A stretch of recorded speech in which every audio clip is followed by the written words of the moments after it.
હવે એવી કેટલીક રાશિઓ છે જેમની મુશ્કેલીઓ વધવાની છે. તો ચાલો જાણીએ કે એ કઈ રાશિઓ છે. નમસ્કાર દર્શક મિત્રો, ખબરછો.com પરથી હું દર્શન નાયક આપ સૌનું સ્વાગત કરું છું. દર્શક મિત્રો, 139 દિવસ માટે સેનાપતિ મંગળ જે છે એ અસ્ત રહેવાના છે. એટલે કે અમુક રાશિઓ એવી છે જેમના જાતકોને મુશ્કેલી રહેવાની છે. તો આવો જાણીએ કે એ કઈ રાશિઓ છે જેમણે સાવધાન થવાની જરૂર છે. તો વૈદિક કેલેન્ડર મુજબ મંગળ 6 નવેમ્બર 2025ના રોજ સ્વરાશિ વૃશ્ચિકમાં અસ્ત થવાના છે. હવે એવી કેટલીક રાશિઓ છે જેમની મુશ્કેલીઓ વધવાની છે. તો ચાલો જાણીએ કે એ કઈ રાશિઓ છે. તો સૌથી પહેલા આપણે વાત કરીશું મેષ રાશિની. તો મંગળનું અસ્ત થવું મેષ રાશિ માટે હાનિકારક સાબિત થવાનું છે.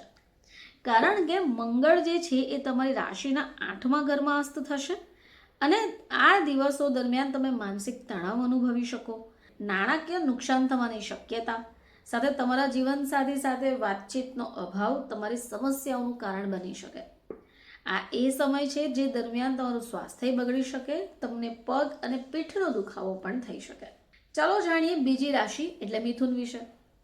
તો મંગળ તમારી 6થા રાશિના ભાવમાં છે, જેથી આ સમય દરમિયાન તમને કોર્ટ કેસોમાં નિષ્ફળતાનો સામનો કરવો પડે, તમારી કારકિર્દીના મોરચે વધુ મહેનત કરવી પડે, વ્યવસાયમાં થોડું નુકસાન થઈ શકે.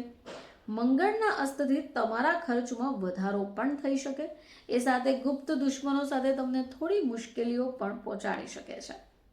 આવો જાણીએ મીન રાશિ વિશે.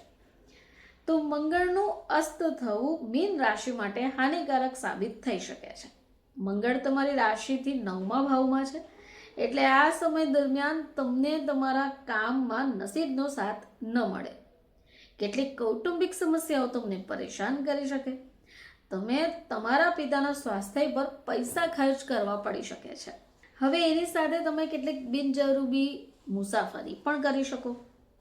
તો દર્શક મિત્રો, આ એ 3 રાશિ છે જેમને માટે ધનહાનિની સાથે સ્વાસ્થ્યને પણ અસર પહોંચી શકે છે. કારણ કે 139 દિવસ માટે સેનાપતિ મંગળ જે છે એ અસ્ત રહેવાના છે.